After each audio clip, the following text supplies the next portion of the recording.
Hey everybody, this is Buck WSR Weezer with another edition of Dining Table Small Engine Repair. Yes, I have laid out here on the dining room table a backpack leaf blower. This is the Husqvarna 150 BT, and we have a little repair project to do here on this guy. And the project pertains to this throttle handle assembly. And when I got this piece of equipment, it was held together with a variety of, what do you call them, cable ties. It was all floppy and loose. There's this round bracket that presumably goes around the pipe. There's the throttle trigger and the thumb kill switch. So those controls work good. It's simply a question, what is the proper way to connect this to the pipe? The cable ties certainly wasn't correct. So I could, I mean, this part is, this much is clear to me. There's a groove here on the pipe, a groove here or here on this. So this is going to, in some way, fit over top of this tube. All right, could lock in like that. And this must in some way, you know, connect here, so, okay, perhaps here. We have this turned around the other way. But I know that, see, this seems to go up right here. Now that makes sense to me, right? So but something's missing, some kind of bolt perhaps that would fit through here. I'm not really sure what I'm supposed to be looking for. But I'm going to show you a way to look up the parts that you need, even if you don't know what parts you have missing. So I'm going to show you how to do that. We'll order the parts up and see if we can get this put back together. Okay, so here we are looking at my computer screen, and when you're looking up parts, even if you don't know what parts you are looking for or need, as is the case with us, I like to go to some place like Jack's Small Engines. And from there, you can enter the make and model number. So we've got a Husqvarna 150 BT, and just search it, and you will find, okay, so here it is, 150 BT, 2008 to 2010, parts diagram. So here's the parts diagram, and you got all these different groups. And I think throttle control is going to be where we find ours. So you click on that. We can scroll down, and you get the diagram. Let's try to zoom in. All right, so here I can see the parts that we need.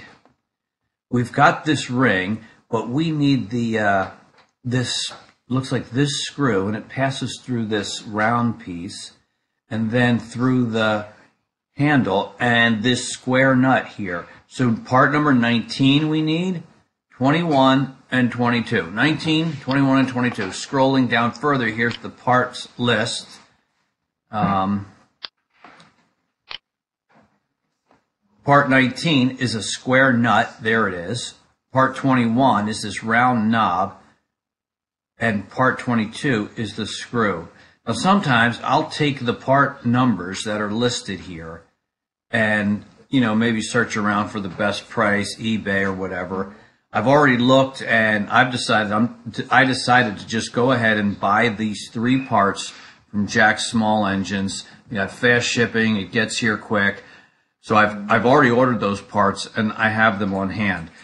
So that is how you can look up parts when you don't even know what parts it is that you're looking for. And it also you can shop and purchase them. So now I've got those parts, so let's go ahead and install them on the machine. So here are those parts and the numbers. Here's the screw that we did not have, and pick ticket. I don't think that's, oh, this is the part number right here, 7252344-51. That's the screw. On the other end of it will be this nut. Then that is part number 503-2265-04. And so they fit together. And then here's this knob. and that's part number 502204001. So I could tell from the diagram that this bolt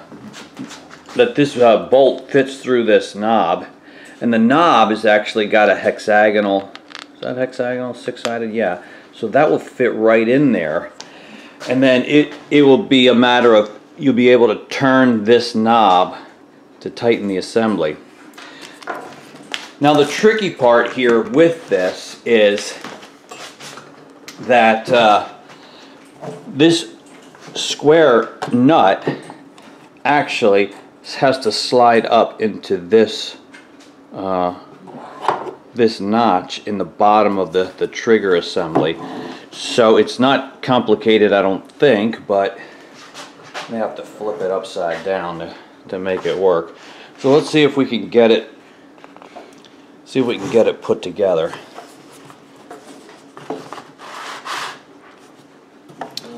Well, this guy's going to be up like that. I think what I'm going to do is, if I insert the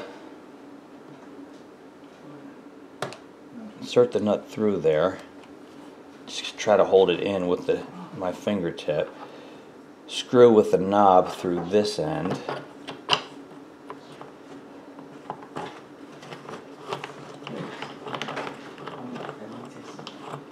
and then turning this.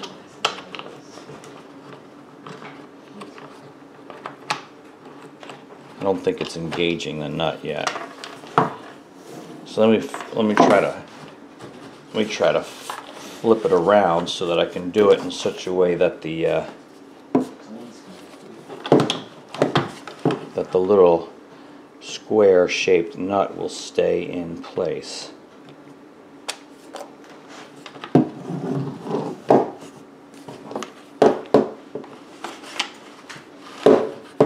So that's through.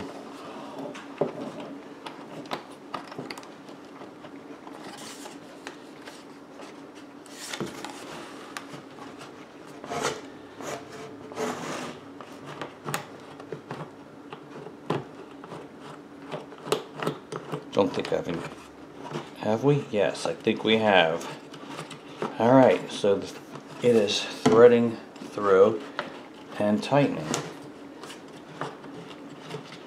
And so you can loosen or tighten the assembly with this knob that you can spin with 2 fingers. So you can take it on and off or adjust it, because you can move it to different places, you can pivot, whatever's comfortable for you.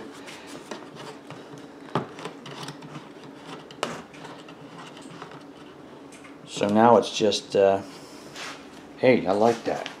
It's all put back together. There it is.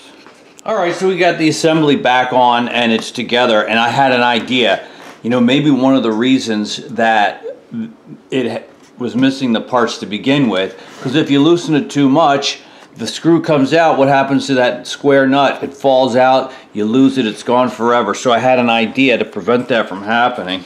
I'm just going to use a piece of electrical tape and just put it around here, so that if I do loosen this too much or the screw comes out, I will not lose that nut. It'll still be in there.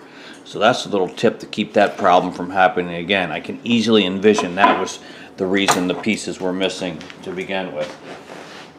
That's it, folks. It's all back together, and now you know how to do it, and also how to look up parts when you don't even know what parts you're missing. I'm Buck WSR Weezer, and I thank you for watching our repair of the Husqvarna 150 BT backpack blower. Bye, everybody. Can't trust